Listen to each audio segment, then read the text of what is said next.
So good afternoon, grade 7. So since there's no face-to-face today, uh, I will be sending this recorded video for our discussion for today. Okay, so let's get started para mabilis lang. Yeah. I am planning kanina to have Zoom with you pero I guess some of you doesn't have a good internet connection pa. So ito na lang muna. Ayan. So you can open your books on page 24. Ayan. But I will be recording it here naman. I will be showing it to you. So, gagamit din ako ng ito rin yung gagamitin ko. Ayan. So, lesson 1.5 is about useful tools in geometry. So, target skills, using measuring tools to illustrate some metric figures, constructing angles using a compass, and a straight edge. So, what is a straight edge? Ayan. So, a straight edge is any object that can be used to draw line segments by playing a pen or a pencil against the object and tracing it alongside. So, lahat ng bagay na pwede mong, na makita mo na straight, pwede po siya. Those are straight edge. Like, for example, katabi ko ngayon is this cup. Ayan. So, straight edge siya. So, I can use it to create a line. So, for example, another example is a ruler. Yung ID, di ba? Yung edge ng notebook, di ba? Kung straight lang naman. So, those are straight edge. So, a ruler is often used as a straight edge. So, however, if we ask to connect 2 points with a straight edge, we will probably not be interested in the units of measure. So, any edge that enables us to draw straight lines will do. So, kahit wala kang ruler, siyempre hindi naman natin mini-measure, di ba? Pag i-connect mo lang naman parang nag-draw ka lang naman ng line. So, you can use any straight edge. Okay? So, for example, draw a segment 6 cm long. So, you can use the ruler. Siyempre, itong mga straight edge, wala namang di ba? Meron din yung nakikita ko na what do you call that? Scissors. Diba? Meron siyang parang centimeter sa gilid. Yon. So, pwede din siguro siya. Ayan. Diba? Straight naman yung nasa gilid niya. Ayan. So, make a straight mark with a ruler. Then, with the ruler, mark 2. Make 2 marks, okay, 6 centimeter part. So, label the point, the first point with A, and then the second point with B. So, capital letters yan ha. If you use small letters, then that should name the line, yung naka-italize, if you still remember. So, A and B are the endpoints of the segments. Line segment A, B. Hence, AB is 6 centimeter. Siyempre, sinukat na natin siya. Okay. So, here's the compass naman. Sir! Ah?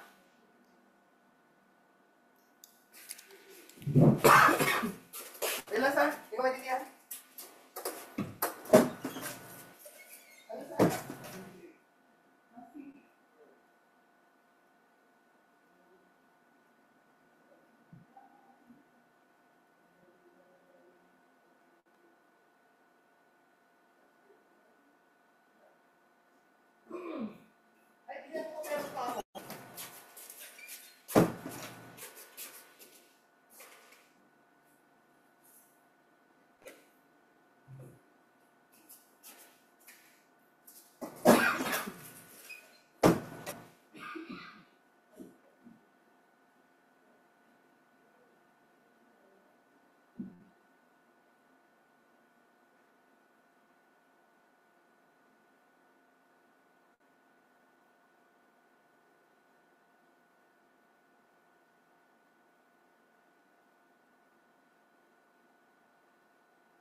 Ayan. So, again, here's a compass. So, it is a tool for drawing circles. So, by using compass, we can draw a circle and an arc of a specified radius. So, an arc is a part of circumference of a circle.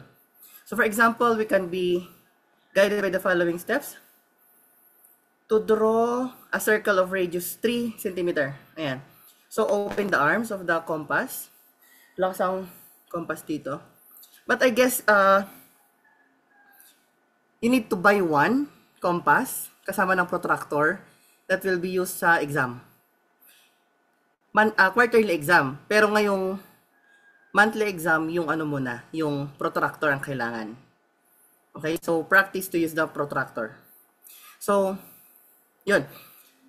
So, open the arms of the compass to the length of 3 cm. You can use the, you call that one, the ruler. Ayan. So, the arms when the needle is fixed at the point, then rotate the other arm by 1 revolution, isang ikot, isang turn to draw a circle of radius 3 cm. Yan lang po siya. So, ipo-point yung matulis na parte, yung lapis naman, yun yung iikot para makasulat or maka-create ng circle. That's how you use the compass. Okay. So, construct a segment equal to a given segment. Ayan. So, like this. So, choose a straight edge to draw a line on your paper. Then, label it with P. Place the compass. Okay. At point X and adjust the compass setting to, so that the pencil is at point Y. Yan. So, ganyan. Makaka-create ka na ng equal distance. So, using a compass and a straight edge, bisect a segment. So, when they bisect, okay, hahatiin. Yan. So, hatiin mo siya sa equal part para magkaroon siya ng midpoint. Yan. So, hanatin natin sa gitna, Y would be the midpoint. Okay, so you can look at the examples na there on your book. So, next lesson natin is Introduction to Polygons. So, I have already introduced to you the polygons, diba? So, yung three-sided, diba, triangle, and so other, so these are additional, additional definitions of a polygon. So, in this section, we will study the special types of geometric figures called polygons. So, earlier, we had already studied some types of polygons, yung nabanggit ko kanina. Nung nakaraang lessons natin, we have the triangles, the quadrilaterals. So, all properties that are true for polygons general apply also to triangles. So, here are examples of a polygon. So, the definition of a polygon, we consider the word closed. Ibig sabihin, sarado as an undefined term. We understand from the word closed the idea that if we start at any point of figure and move along the sides, we will at some time arrive at the starting point. Yun po yung sinawag natin na close. Kahit saan ka nag-start, kahit saan mo ipunta-punta yan, ibabalik mo dun sa my first point, that is a close point. That is a polygon. So, last time nabanggit ko si regular and irregular polygons, di ba? Kapag regular, pantay-pantay. Okay, equal sides. Kapag irregular, hindi pantay-pantay. Yan. So, our world is made up of shapes. In geometry, we learn to describe and group similar shapes. So, we learn about the properties of geometric shapes and their applications in everyday life. Geometry is commonly found in architecture, like this picture, di ba? So, many modern buildings are made up of geometric shapes such as squares, rectangles, and triangles. So, try to look at your surroundings, di ba? Yung bintana, yung picture frame, di ba? Yung ilaw, it is all geometric shapes. So, my circle, my square, my rectangle, may parallelogram, depende na lang kung anong klase ng itsura ng bahay ninyo. Ayan. So, here are the classifications of triangles according to its sides. Ayan. So, for example, this one. Ayan. You also have this and this. So, ang tawag natin dito, according to its side is equal. Okay? Equi. How do we spell it? Equi. Yan. Equi. So, according to its side, so it's lateral. Equilateral. Yan. So, when we say equilateral, all sides of the triangle are equal. Okay? We also this. Ayan. So, angle A is called the vertex of the angle. B and C are called the base angles. So, AB and AC are equal. So, parehas yung dalawa lang. Tawag natin dyan. Sino idea? Joke lang. Wala pala akong kausap. Ayan. So, ang tawag natin dyan ay equilateral. Yung walang sides is iskalin. Wait, I forgot the word.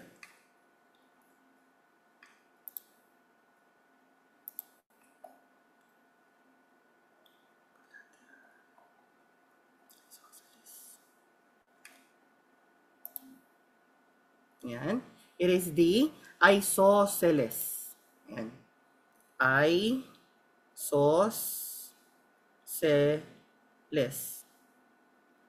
Wait, I'm not sure about the spelling.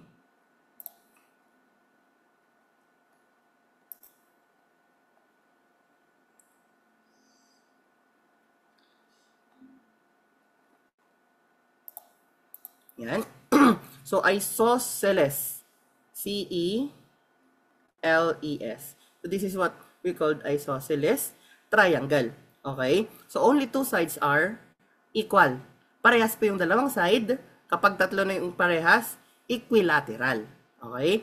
Kapag walang sides ang equal, it is what we call iskalin. Okay? So, no sides. No sides. Okay? It's iskalin. Two sides. Okay? Two. It's your isosceles. Letter C pala to. Isosceles or isosceles. Then, the sides of the triangle are equal. Equilateral.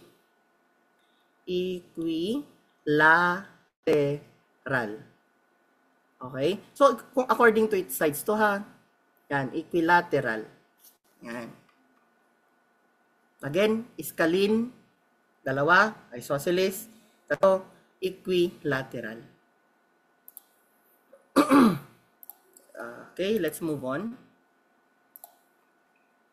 There. So, according to its angle naman, when we say according to its angle, okay, we also have three types then. Okay? So, si acute triangle, si right triangle, and si obtuse triangle. So, nabanggit ko na to about the angles, di ba? Kapag ito, meron siyang acute angles, okay, lahat is acute, then it is acute triangle. Okay? Kapag ito naman, may sign na ganyan, it is your right. Okay? Right triangle. Okay? Acute, ayaw pala acute, right. Tapos ito, kapag may isa, ang sa angle ay obtuse. For example, this one, ayan, yung, ano ba to, yung tweet ng eroplano. Okay, yung, I don't know the term, pero yung sa likuran ng eroplano, it is your obtuse triangle. So, yung angle niya may malaking, greater than 90 degrees. That is your obtuse. Makikita mo naman kaagad, okay? Obtuse triangle, may isang obtuse. Kapag lahat acute triangle. Kapag naka-create ng L or the 90 degree angle, it is your right triangle. Again, kapag according to its sides. Okay, tatlo yan. Scalene, isosceles, equilateral. Kapag according to its angle, acute, right, and obtuse. Ulit po. Okay? Remember that. Yan. So we also have equiangular triangle. When we say equiangular, angle, parehas, angle. Okay? Parehas ang angles.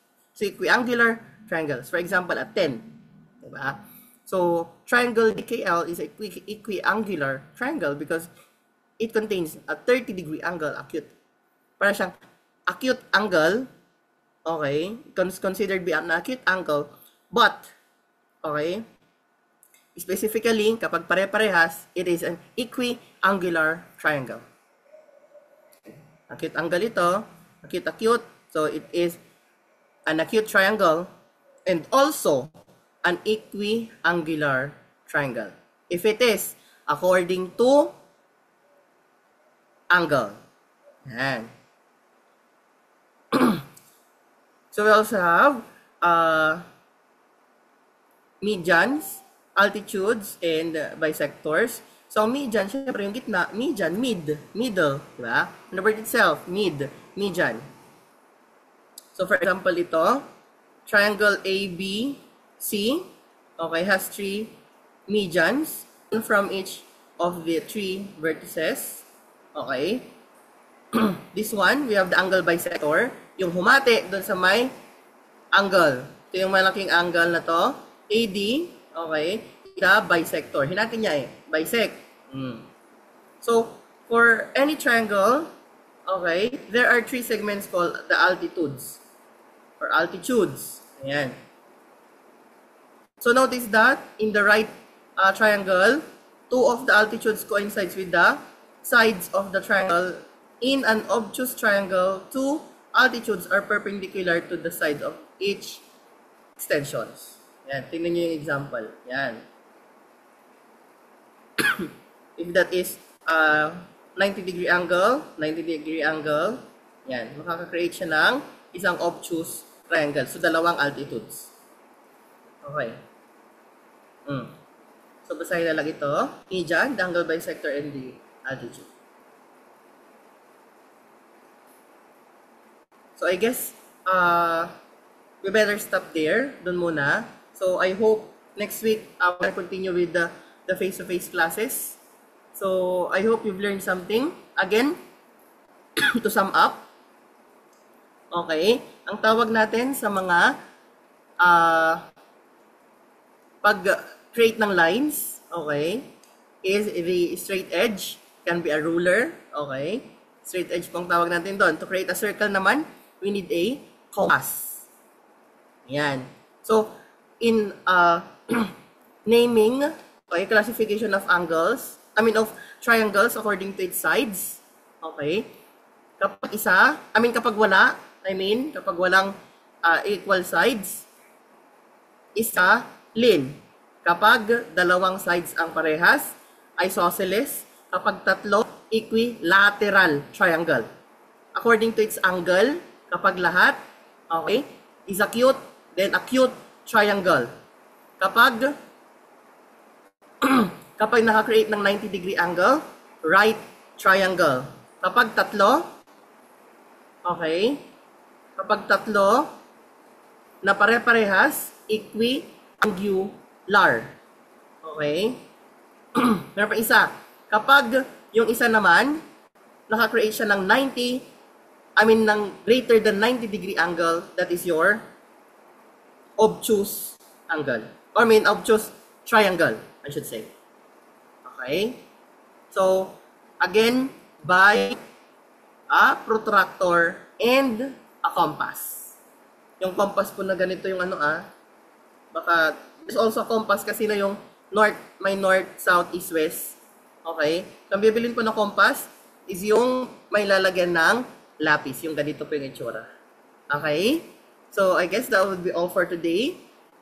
So, I hope to see you soon. Okay? And I hope this rain will come to its end. Para naman, we can see each other na. So, I guess that would be all. Goodbye and have a nice day. I will be sending you an activity. Okay? So, bye-bye.